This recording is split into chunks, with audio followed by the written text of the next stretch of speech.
안녕하십니까, 알림이 황희두입니다.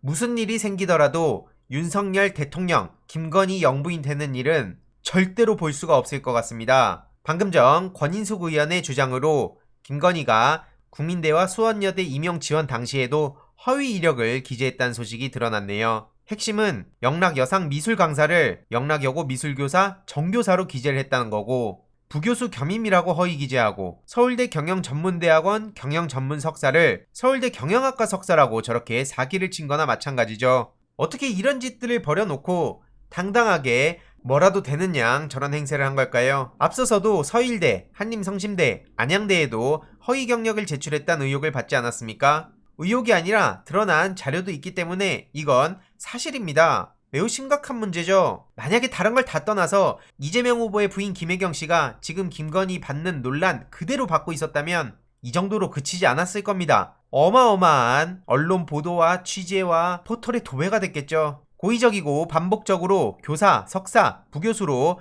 셀프 업그레이드한 건 명백한 범죄 행위라고 권인숙 의원은 따끔하게 지적했고요. 틀린 말 하나 없다고 생각합니다. 영부인 소양과 자격은커녕 검찰 조사를 받아야 할 지경이란 지적도 역시나 공감 가고요. 이에 대해서 많은 시민들은 도대체 김건희의 실체가 뭐냐? 그런데 문제는 이런 사실들을 아무리 안다고 하더라도 어떻게 대한민국의 최고 존엄 윤석열 가족을 건드리냐는 거 아니냐? 편파적이라는 걸 지적하는 거죠. 그리고 윤석열 씨가 정경심 교수에게 어떤 짓들을 벌였는지 절대로 잊을 수 없다는 시민들의 반응도 계속해서 나올 수밖에 없는 거죠. 다른 언론에서도 해당 소식을 전하고 있는데 역시나 반응은 대부분 비슷합니다. 이쯤 되면 김건희가 김건희 본인인지조차 의심스럽다는 얘기까지 나오고 있고요. 정말 대단한 집안이다, 이런 얘기가 나오던 와중에 검찰에서 윤석열 장모의 모해이중 의혹을 재수사해서 불기소 처분했다는 소식이 알려져서 많은 시민들이 황당하다는 반응을 보이고 있습니다. 검찰 해체란 얘기가 자연스럽게 나오고 있는 거고요.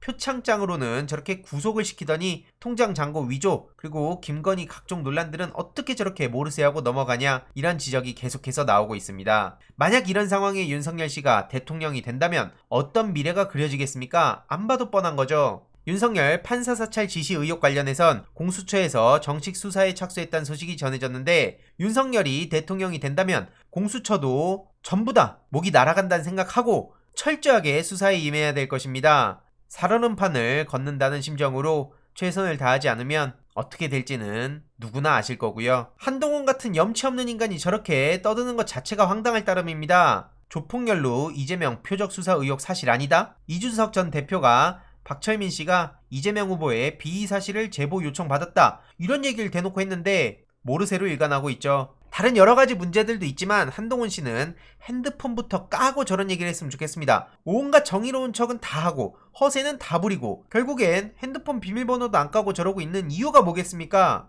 이런 와중에 윤석열 캠프에서는 선대위 임명장을 막 뿌려서 이준석 대표가 할 말이 없다고 공개적으로 비판을 했습니다. 윤석열 측의 선거운동 방식에 강한 의구심을 나타낸 건데, 수백만 장의 임명장을 뿌리겠다는 발상을 도저히 납득하기 어렵다는 거죠. 참고로 현재 윤석열 측이 얼마나 황당한 짓들을 벌이고 있는지 다들 잘 아실 텐데요. 오늘 오전에는 경향 단독으로 돈 내며 국민의힘 가입했던 청년들이 윤석열 선출된 후에 2,100명이나 탈당했다는 소식이 전해졌습니다. 지난 6일, 7일 이틀간 책임당원 3,000명, 일반당원 3,500명이 탈당을 했다는 거고요.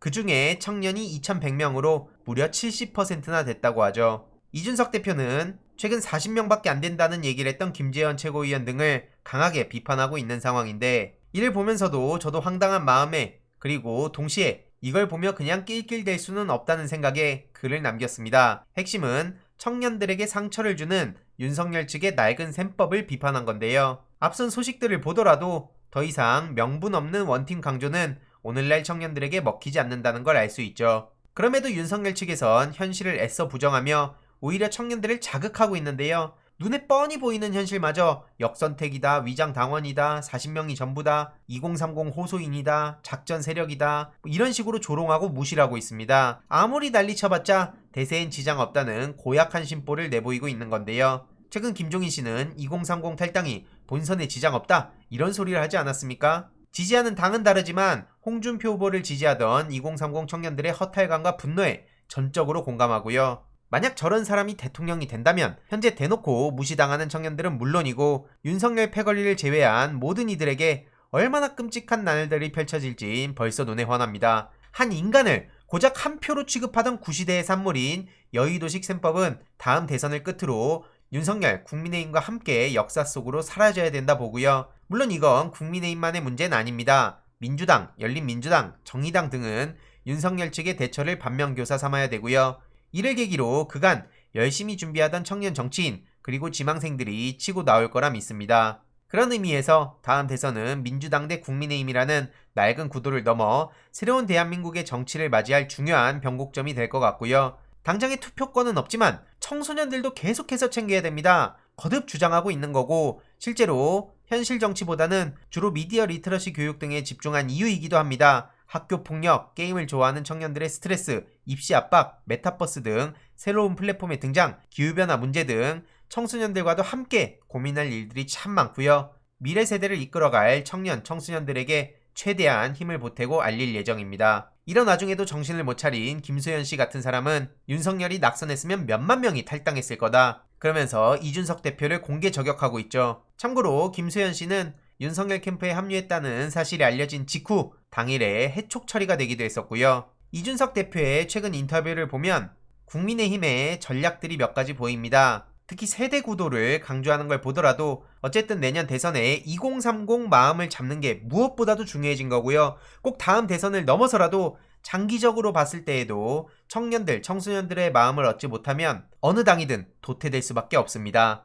그런 의미에서 청년들의 마음을 잡는 게 무엇보다 중요하기에 그것과 관련된 내용에 주로 저는 초점을 맞춰서 전해드릴 예정이고요. 이런 식으로 이재명 후보나 민주당의 중요한 공약이나 플랜에 대해서도 전해드릴 예정입니다. 현재 전국민 지원금 내년 1월에 지급할 예정이라는 소식이 전해졌죠. 최대한 빠르게 지급해서 개인 방역에 힘쓰는 국민의 방역 물품 구입과 일상 회복을 지원하게 될 것이라고 밝혔습니다. 내년 3월 9일이 대선이고 지금 코로나 단계적 완화가 진행되며 많은 국민들이 2022년 새로운 대한민국을 기대하고 있지 않습니까? 이재명 후보를 보며 희망을 느낄 수 있도록 몰입할 수 있는 콘텐츠들도 많이 만들 필요가 있다고 생각합니다. 제 채널에선 주로 시사 정보를 빠르고 간략하게 전해드리는 거다 보니 다른 채널을 활용해야 된다 생각하고요. 김기현 원내대표처럼 꼼수 타령하고 세금 깡이라는 식으로 조롱하고 이런 사람들의 민낯을 하나하나 박제해둬야 된다고 봅니다. 그리고 오늘 서울시 운수사 메시지라며 라디오 방송, 교통방송 절대 틀지 말 것